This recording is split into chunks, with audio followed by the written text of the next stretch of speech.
Buenos días, buenas tardes, buenas noches. Bienvenidos a su podcast Hablando Soma. Hoy tenemos de invitado al gran Pablo Pinto. Él es un consultor de seguridad en ludoprevención y nos va a explicar qué es la ludoprevención. Las preguntas han sido así, puntuales. He tratado de sacar toda la carnecita, la pulpa. Así que por favor, escúchenlo. Pablo, buenos días. Un gusto, Roger. Gracias por esta entrevista, por aceptar. Quisiera empezar esta entrevista diciendo cómo tú ves el tema de capacitaciones en el futuro con este tema de la ludificación. Bueno, en realidad ya es el presente. Ya, Bueno, es el presente. actualmente ya, sí, ya, por ejemplo, la realidad virtual ya cada vez se masifica más. Nosotros llevamos ya 6 años utilizándola y cada vez surgen más opciones. Incluso acá mismo en Perú, en Chile, en Colombia ya hay desarrollos locales, aparte de los desarrollos de España, de los rusos, los americanos. Entonces, o la realidad aumentada también cada vez está cobrando más fuerza. Nosotros llevamos ya como 4 años implementando y también cada vez hay más desarrollos locales. El desarrollo también de juegos serios cada vez surge más.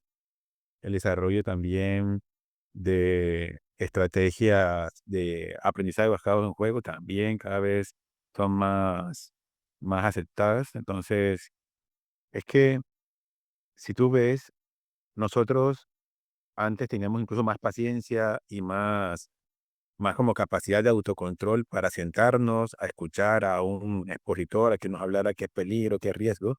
Pero mi hija Paula, que tiene 12 años, cuando dentro de 6 años, cuando ella vaya a trabajar en su primer empleo como mesera en un McDonald's o cuando ya tenga 22 y vaya a trabajar en su primer empleo en una empresa y la sienten a estar 2, 4 o una minera que dure una semana su inducción y Paula va a salir queriendo agarrarse los pelos porque ella no quiere ver ni siquiera un capítulo de su serie favorita que demore más de 45 minutos. Imagínate. Y eso que le gusta. Entonces, el futuro va por ahí. Ya en el presente ya se está implementando, ya es una realidad, pero en el futuro, a estas generaciones que fueron criadas con Netflix, con el celular, con videojuegos y todo lo demás, llegan y a una inducción anacrónica de un tipo que habla de peligro, riesgo y proyectando diapositiva y solo hablando, y eso se sienten como que si hubiesen viajado al pasado. Entonces, en Claro. el futuro, sí o sí hay que utilizar estos elementos o de no, esta gente con el celular en la mano allí se te van Sí, se dan, se dan. a ir. Yo te lo decía más por el tema de que, y disculpa la ignorancia, quizás no estoy tan metido en pero a ti nada más te he visto con este tema de los juegos, cuando yo te empecé a seguirte, a conocerte, para mí eras pionero, ¿no? Pionero porque no lo había visto acá, acá no lo había visto. Entonces me parece muy interesante, por eso te decía algo del futuro, ¿no? Pero si tú dices, has encontrado otras personas o no sé, porque yo solo te veo a ti. Bueno, principalmente nosotros, yo no soy una persona natural, yo soy una empresa. Y en nuestra empresa tenemos 27 personas, así que solo en Perú. Y estamos en 15 países de Latinoamérica y España. Entonces ya no es una persona, es todo un movimiento que Claro. está, y aparte de eso también tenemos competencia. Aparte de de ludoprevención en los 15 países, con los 15 movimientos, y en cada país, con un grupo similar de personas, por ejemplo, en Costa Rica son más de 50 personas, es el donde hay más personas, luego Perú con 27. Entonces, esto no es una persona, esto es todo un movimiento y aparte tenemos también competencia que en parte nos imitan, es como, pero bueno, pero sí hay más, sí hay más. Sí, sí, eso de la imitación, y yo también a veces subo videos a TikTok y veo que la gente con el mismo audio o lo que yo dije, ellos mismos lo dicen, así es el Perú en piratería. No, pero no solo él, pero sí, así son las redes sociales. Cuando tú publicas algo, ya queda de dominio público El problema es cuando es algo tuyo y no por ejemplo, una cosa es cuando es un meme. Por ejemplo, hay un meme que hay viral ahora en TikTok, que es el original es un argentino que dice que parece que el día quiere detenerme. Ah, sí. No va a poder. Entonces, y luego hay un chico de Bolivia que lo imita y después hay una imitación de la imitación, y hay una imitación de la imitación, entonces, y se vuelve viral. Pero una cosa es así, digamos, esa es la imitación. Otra cosa es muy diferente cuando tú, por ejemplo, creas una infografía, creas un material y tiene tu logo, y viene alguien y usa el mismo material, quita tu logo, pone el de él y lo publica. Eso sí ya es, esa es la parte que tú mencionas, ¿cierto? Sí, sí, me hace rabia. Esa due esa sí, claro, esa sí es piratería, esa sí es ilegal. Es- Pablo, ¿y cómo recibe las personas, la gente, este tema de ludoprevención? ¿Cómo captas tú que la gente lo recibe bien, como que no, que sí, que Actualmente, nosotros tenemos ya 9 años, entonces, ya toda esa etapa ya pero si hace 9 años había un poco de resistencia en algunas personas y normalmente son personas que tienen el paradigma anterior. Entonces, si tú le dices a una persona que lleva 20, 30 años diciendo que la persona realmente no aprende con un PowerPoint, dice, pero ¿cómo que no? Si yo llevo 20 años enseñando, y además yo así aprendí, y entonces por eso es que el, se ponen en contra del juego y de la parte lúdica, porque dicen, yo llevo 20 años haciéndolo sin juego. Mis profesores lo hicieron sin juego y yo aprendí y mis alumnos también aprendieron. Así que eso no es necesario. Además, puede ser contraproducente porque pueden considerar que la seguridad es un juego y yo llevo diciendo que con la seguridad no se juega. Entonces va en contra de mi mensaje. Eso hace 9 años había muchas personas, pero cuando se dice, mira, no es que la seguridad sea un juego, sino que es el aprendizaje. Claro, yo no puedo andar haciendo bromas pesadas en el trabajo, pero ponte tú en el lugar del trabajador. Levántate a las 5 de la mañana, a a las 6 tiene que estar en la sala de capacitación y de ahí 8 horas durante todo el día escuchando a alguien que solamente hable con esta diapositivas. Esto es, eh, y, y esto es infumable. Es más, hagamos una demostración. A un grupo tú lo capacitas con tu metodología y un grupo muy similar yo lo capacito con la mía. El mismo tema, la misma duración, el mismo contenido. Lo evaluamos, cuando termine la capacitación, evaluamos a ambos grupos. Y las notas son muy similares. Acá en Perú sobre 20, entonces el grupo de él sacó 18,4 y mi grupo sacó en promedio 18,5. Dices, ¿para qué hacer tanto esfuerzo de juegos y dinámicas si la nota es muy similar? Eh, Espérate un momentito, vamos a evaluarlos dentro de 15 días. Y lo que pasa es que el grupo que él capacitó ya comienza a sacar menos de 14. Mi grupo se mantiene por encima de 18. Luego los evaluamos nuevamente al mes, a los 2 meses y a los 3 meses. A los 3 meses el grupo de él recuerda menos del 40%. El mío se mantiene por encima del 90%. Y es cuando le demuestro, ¿viste? ¿Viste? Estás perdiendo tiempo, plata y esfuerzo simplemente hablando como un loro, gastando saliva y mostrando diapositivas. El aprendizaje real es cuando la persona está involucrada, haciendo de forma andragógica, no de brazos cruzados, escuchando por mejor que expositor que tú seas. Si solamente escuchas y ves, no aprendes. El aprendizaje es cuando yo toco, cuando yo armo, cuando yo construyo. Eso que tú estabas denigrando del Lego y del juego es realmente lo que es- está causando la mayor atención porque él está tocando, es kinestésico, él está construyendo, infiriendo, procesando. claro, claro, esa cambio de chip cuesta, cuesta. Y el tema que has tocado, en seguridad, es el tema de estadísticas, que tú tienes que demostrar todavía con un lapso de tiempo, 3, 4, 5 meses, de que lo que tú has dicho al inicio está funcionando. Porque también me pasa a veces, yo hago, pedido de EPPs o pedidos, no, pero demuéstrame que ese zapato va a durar. O sea, esperamos 6 meses para poder demostrarte de que sí, ese zapato dura más del que tú me compras. Creo que en seguridad estadística se tiene que manejar, pero así de la mano, de la mano. Ahora, Claro. hablaste del tema de lo que es enseñanza, el tema de las personas adultas. Allí vi un post tuyo que hablabas de la andragogía. No sé si podrías explicarnos un poquito más sobre esto, por favor. Sí, Roger, si tú te enfermaras, ¿irías donde un pediatra? No, ¿Por qué no? porque que yo sepa, el doctor es para las niños, niñas. Bueno, lo mismo pasa con la pedagogía. La pedagogía es la ciencia de la educación para enseñarle a los niños. Tus profesores, mis profesores, eran pedagogos. Entonces, ¿cómo aprendiste tú a enseñar, Roger? ¿Cómo aprendiste tú a enseñar? A aprender, creo que nadie enseñó, solamente decía cosas o repetía lo que decía Borilloso. Exacto. Exacto. Tú imitabas a tus profesores, pero recuerda, tus profesores eran pedagogos. Estás imitando, es la imitación de la pedagogía. Ya ni siquiera es la Claro. pedagogía pura, sino la imitación de la pedagogía. Estás usando una herramienta incorrecta porque tus trabajadores no son niños.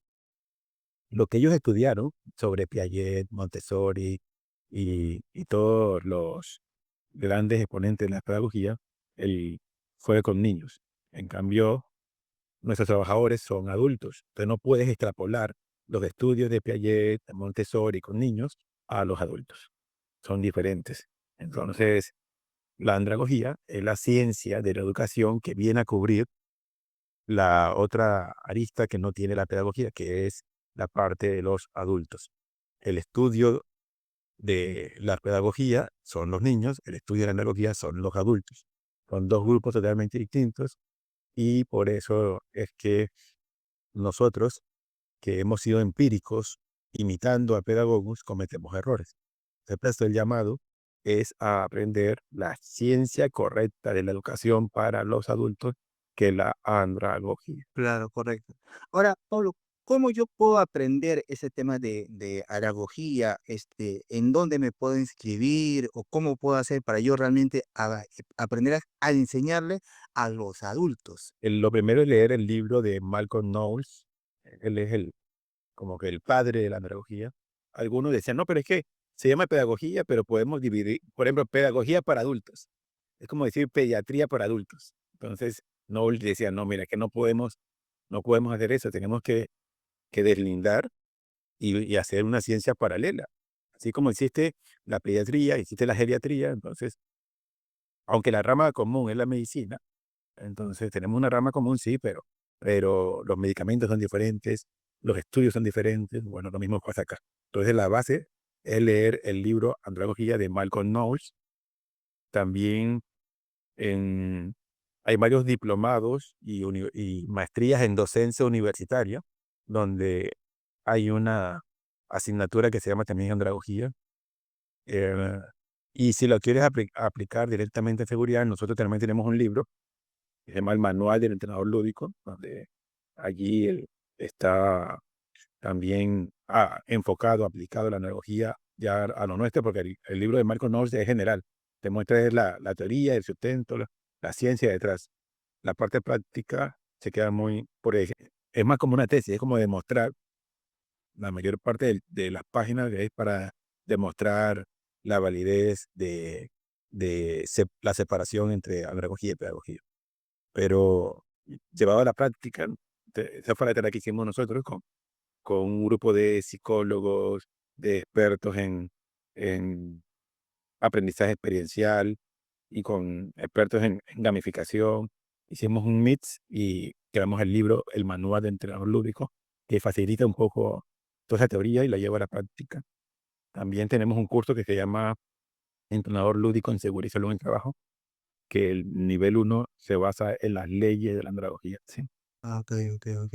Ahora, tocando un poco ese tema de las experiencias, este, ya como que para cerrar el tema de la entrevista, ¿alguna consejos prácticos, algunos consejos que tú le puedas dar a las personas que recién están empezando en este tema de la seguridad? Porque ya creo que hay algunos mayores como que todavía, así como tú dices, encontramos reacios a este tema del juego, ¿no? Entonces, yo quiero que tú, por favor, invites a lo que es, a la gente que sigue este podcast, que es Hablando Soma, sobre ¿Cómo se puede hacer para poder yo enseñar o experimentar en este tema de seguridad, en este mundo de la seguridad para los que recién están empezando? ¿Ok? El que quiere enseñar a otros no debe parar de aprender.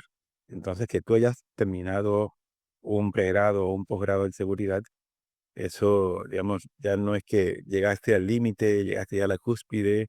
No, tienes que tener la mentalidad de seguir aprendiendo, de seguir buscando cómo mejorar tus competencias para enseñar a otros. Entonces, allí te cuento el camino que yo recorrí.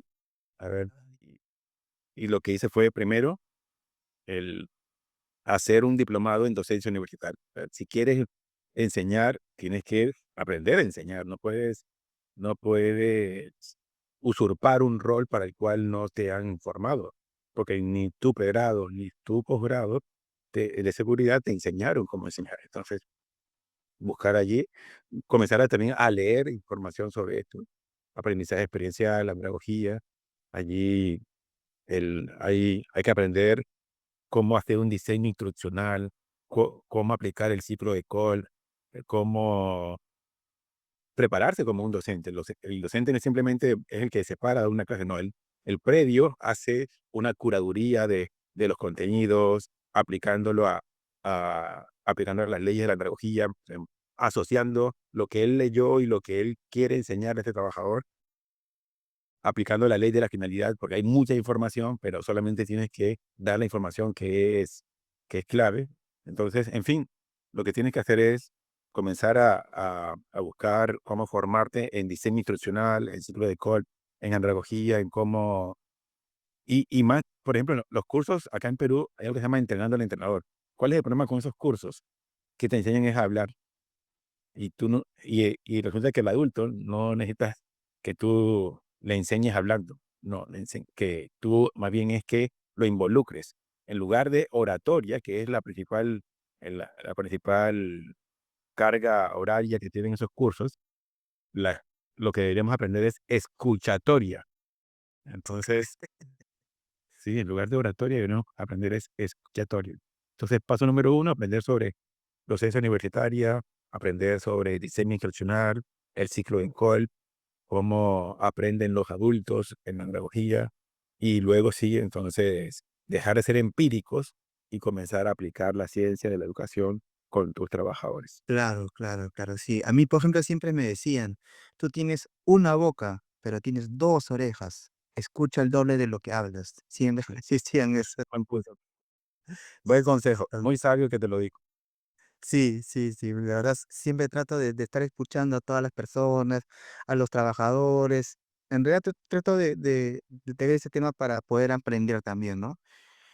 Pablo, ha sido un gusto haberte tenido. Gracias por la oportunidad de entrevistarte. Hace tiempo quería hacerlo, pero como que me da un poquito de temor, pero ya este, se hizo realidad. Pablo, por favor, invita a las personas a que te puedan seguir, te puedan conocer más, habla un poco más de lo que es este tema de la prevención, de los 15 países, por favor. Quiero que te sigan, por favor. Gracias a ti, Roger, por la invitación. Y bueno, en todas las redes sociales, desde TikTok hasta LinkedIn, nos puedes encontrar como Ludo Prevención. Allí nosotros los domingos publicamos un video con una dinámica. Los lunes casi siempre publicamos un, un PDF o un material infográfico para nutrir el tema de seguridad. Los martes, como hoy, también tenemos un podcast que se llama Prevención por Convicción. Los miércoles una frase, los jueves un newsletter, los viernes un meme, los sábados una frase. Entonces, todos los días estamos generando contenido que les puede servir para mejorar la percepción que tienen los trabajadores y los líderes de la seguridad, para que no sea por obligación, sino que sea por convicción. Por convicción. Ese fue buenazo, bueno, esto todo por convicción. Listo, listo, Pablo. Gracias, gracias, mil gracias a todos. Ya, por favor, síganlo, van a aprender muchísimo. Les va a cambiar el chip con este tema de la ludoprevención.